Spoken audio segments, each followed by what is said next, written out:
How many times have you heard you got to connect with students? You got to create a relation with students. I mean, that's great and everything, but how do you actually do that? Well, that's what this video is about. If I could just find one student to connect with. What I want you to keep in mind is that you, just like anything else, just as you would have a relationship with anybody else that's not one of your students, it's the same thing you have with your students. And how you build that relationship is by having shared experiences. I mean, that's it. By having shared experiences, the relationship is formed between you and somebody else. I'll take my family, for example.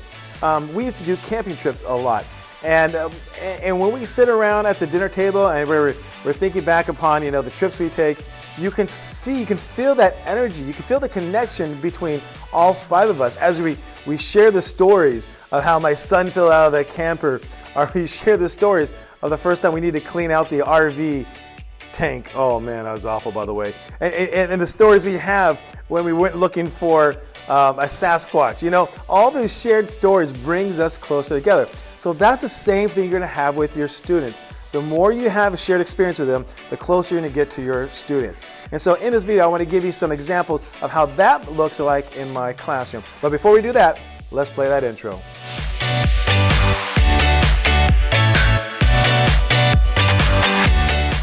First thing is just the day-to-day activities in your classroom.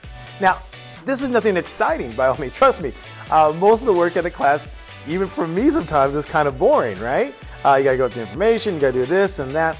But the fact that there's some sort of routine, that creates a safe environment for your student. Now think about this. If you really found out what was going on in your students' lives, like me, I'm like, oh my gosh, how do they deal with all this stuff? There's so much instability in the lives of kids these days. So if you create that stable environment in your classroom by having that structure and the routine, even if they say they don't want it, because trust me, they say, oh, this again. But even if they say that, trust me, that is something they crave, that structure and stability, because many do not have that outside of school. So the day-to-day routines of your classroom, that itself you can use to build a connection with your students. And I cannot tell you how many times I'll have students come back to me and say some of the favorite things they did in my class was our classroom discussions. Built into my notes are classroom discussions. And sometimes when I'm wondering, are the students really getting something from it? Because some participate, some don't. But I'm thinking, are they as a class getting something from it? But when they come back to me later on, 4 years, 5 years, 6 years, oftentimes they'll point to those classroom discussions, just how valuable they were, how much, fun it is, but just how great it was that they were able to express their opinions, or how great it was just to listen to other people express their opinions. And so there's a lot of value in that. So even though your routine and your structure may not be that exciting, trust me, that is something our students need. Number 2, small random things that you throw into the classroom once in a while. So for me, I'm just trying to think of some random things that I do in my classroom. One is dad jokes. Oh gosh, I gotta tell you, these dad jokes are awful. But the fact that they're in the classroom and the fact they are so awful actually kind of makes it a little bit better. Another thing I have is once in a while we have a DJ for the day. And so as we're taking notes, I did this before, we'd have somebody in the background with like a strobe light, some sound effects, and they would interject things here and there. It kind of broke up the monotony? It broke up the usual pattern of these notes, and so it created a little bit more excitement. So once in a while I'll throw something like that in. Another thing that I love, and it's so random, is in the front of my classroom I have this snake. It says rattlesnake eggs, like a little envelope that says do not open. Of course kids want to open. It says do not open, so they want to open. And so the harder part's gonna be real cool about it. And so kids, when I say can I open this, I'm like, are you okay with that? You're not too scared? No.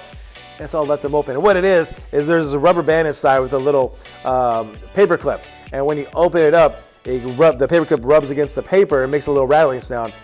Woo, man, they jump a mile high when that goes off. So small little random things like that you just might interject here and there, that also can build relations because it's something you guys sharing together in the classroom. As awful as it may be, especially those dad jokes, it's a shared experience. The third thing is bigger projects. So bigger projects that actually have some collaboration going on in the classroom. Bigger projects where students can actually work together and talk. So that would be another thing. So here's some bigger projects I had in my classroom that brought them together. One was we're teaching about the Industrial Revolution, and as we're teaching about the Industrial Revolution, students have to kind of build their own city. Sounds more complicated than it really is, but they have to build their own city. And that, it's a 2-day, 3-day project. Oh my gosh, you know, and students are building this, they're talking to each other, and they're comparing things, and they're taking notes in between and everything. But that project created some synergy within the classroom. So that was another thing. An escape room. Oh, here's another thing, escape rooms. So if students are working together on an escape room, just the energy of them working together as they're trying to solve the riddles and the puzzles, that builds the energy as well. I have the fortune of teaching history, so a lot of times we can do reenactments of stuff going on. So for example, we have the Constitutional Convention. We do a reenactment and actually have somebody that has, you know, a wig on and everything else and leading the discussion, and, you know, different people represent different states. And so that is another way of having those experiences together. And the last thing is just having a crazy good time. Just throwing things in there that has absolutely nothing to do with the content, but it's a break just from the normal classroom routines. Some of the best memories I have are from these things. I'll give you an example. When I was teaching at the high school, I think it was the last day of class, I brought in my rock band. This is way back when rock band was the thing. I'm talking like 15 years ago, right?